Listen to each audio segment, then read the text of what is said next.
ఆడపిల్ల మరో బిడ్డను సృష్టించే అమ్మగా, ఆడపిల్ల మరో చరిత్ర సృష్టించే ఒక ఆయుధంగా, ఆడపిల్ల మదర్ టెరిసాగా సేవ చేస్తుంది.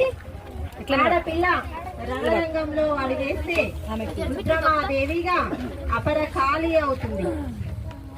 ఆడపిల్ల ఆడిందంటే ఆటల్లో సింధు, సైనా నెహ్వాల్ గా మారి అందరినీ ఓడిస్తుంది. ఆడపిల్ల శత్రువుల గుండెల్లో వీరనారి ఝాన్సీగా మారి ఓడిస్తుంది. ఆడపిల్లను అణచాలనుకుంటే మాత్రం కిరణ్ బేడిలా మారి మూర్ఖుల చేతికి బేడీలు వేస్తుంది. కానీ ఆడపిల్లకు అవకాశం ఇస్తే మాత్రం ఇందిరాగాంధీలా అద్భుతాలు చేస్తుంది.